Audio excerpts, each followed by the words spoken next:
नमस्कार भावांनो, तुम्हाला माहितीच आहे की माझं SSGDचं रनिंग क्लिअर झालेलं आहे. विषय असा आहे की पोरांच्या मनात अजून पण डाऊट आहे की घड्याळ घालायचा का नाही. हा एक मोठा प्रश्न आहे. कालपासून मला भरपूर कॉल तीन आलेत की घड्याळ घालायचं का नाही, कुठलं घालायचं, डिजिटल घालायचं का साधं घालायचं.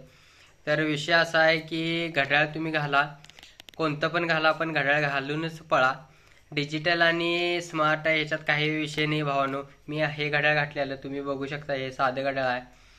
तर काही जण म्हणतात की डिजिटल घातले की स्मार्ट वॉच घातले की म्हणा हे काउंटिंग RFD कमी करते. तर भावने तसं काय होत नाही. तुम्ही जाऊन सर्च करा, जवळपास ChatGPTचा वापर करा. तुम्ही ChatGPT गुगलचा वापर करून माहिती घ्या की RFD रनिंग करताना वॉच घातला तर काय प्रॉब्लेम येईल का. तुम्ही जाऊन सर्च करा. मी सर्च केले, त्यामुळं मी तुम्हाला सांगतोय, आत्मविश्वासाने सांगतोय की तुम्ही घड्याळ घालून पळा.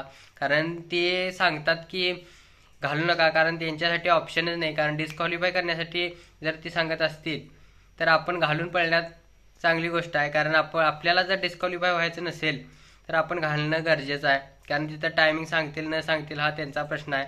आपण आपल्या ह्यानं गेलेलं बरं. विषय आहे की RFD नुसार रनिंग वाईज असल्यामुळे ती काढू शकत नाही. एकदा टायमिंग चालू झाला की थांबवू पण शकत नाहीत. त्यामुळं माझं ऐका तुम्ही, जवळपास 24 मिनिटात मारायचं, आपण 23 मिनिटं अगोदरच मारा.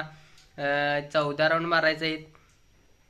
ते 14 राऊंड मारायचे आहेत आपल्याला. मोजून मारा भावानो. एक राऊंड वाटल्यास एक्स्ट्रा मारा, पण व्यवस्थित मारा भावानो.